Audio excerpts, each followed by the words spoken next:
Welcome to This Explainer. Okay, today we're unpacking a really fascinating dialogue. On the surface, it just looks like a completely normal, everyday chat between a mom and her teenage son. But wow, it goes so much deeper than that. As we dive into the source material, you're going to see how it shifts from this huge macro look at societal migration, literally why people uproot their lives for work, down to a micro, super personal lesson on human agency. It's just a perfectly structured look at how we react when the world doesn't exactly hand us the opportunities we think we deserve. All right, let's jump right in. We kick things off with this brilliant question from a 15-year-old named Akash. Now, he's visited these incredibly gorgeous far-off states in his country, so he's naturally a bit confused. He looks at migrant workers in his own hometown and thinks, why on earth would anyone leave such a beautiful place to come work here? It's such an innocent question, right? But it instantly grounds our explainer in genuine, real-world curiosity, and it totally sets the stage for a much heavier lesson about life, tough choices, and the harsh reality of necessity. Section 1. The choice to move. Look at how migration is framed here. His mother breaks it down into two totally distinct paths. Path 1? It's pretty passive. You just stay where you are and, well, accept whatever hand you've been dealt. You live based on what's locally available. But Path 2, that one is highly active. You pack up, move out, and actually try to create the exact life you desire. I love this because it completely reframes migration. It's not just some desperate necessity, it's a deliberate, empowered choice. It's an active rejection of limitations, deciding to build a better future no matter how tough the move might be. Section 2. The happiness trade-off.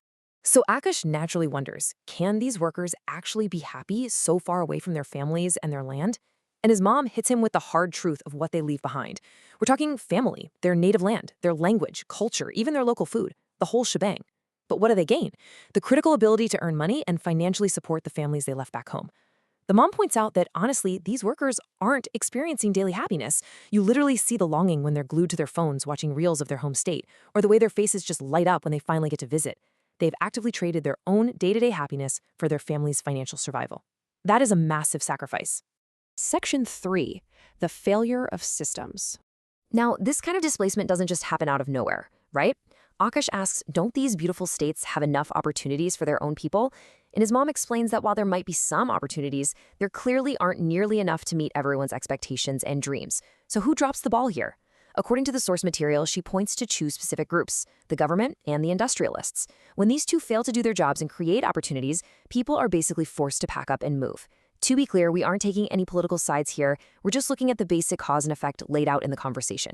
When systemic needs aren't met, individual movement is pretty much guaranteed. Section 4. The courage to act.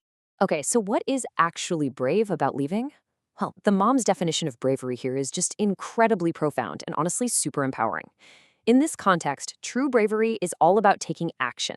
It's leaving everything you know to provide financial support and literally create a new reality. It is the exact opposite of just sitting around, criticizing the situation, cribbing about your bad luck, or pointing fingers at others. These workers didn't just sit there complaining about the government or the industrialists. Nope, they packed up, left everything they loved, and did exactly what needed to be done for their families. And that takes an unbelievable amount of courage. Section 5. Creating your own reality. This is where the conversation takes a brilliant turn. The mother expertly pivots this entire huge macro topic straight onto Akash's own everyday teenage struggles. She drops this incredibly powerful line, learn to create your own reality. Basically, she tells him to remember the bravery of those migrant workers the very next time he wants to complain about his own systemic roadblocks. See, Akash had been grumbling about college seat reservations and how hard it is to get into his preferred schools. His mom is essentially holding up a mirror and saying, look, the system might not be working in your favor right now, just like it didn't work for those workers. So what are you going to do about it? Are you just going to complain, or are you going to take action? And that brings us right to a clear action plan for Akash. The light bulb goes off and he realizes what she's getting at, asking if maybe he should look into colleges overseas. His mom lays out the path forward perfectly. Step 1, stop cribbing about the seat reservations you literally can't control. Step 2, look outward for new realities. Just like the workers look to totally new states, Akash can look across the globe to overseas colleges. And step 3, which is the absolute key, hone your abilities. His mom assures him that, of course, the family will support him financially as much as possible, but the main takeaway is that he has to learn to support himself by leveling up his own skills. He literally has to become the architect of his own future.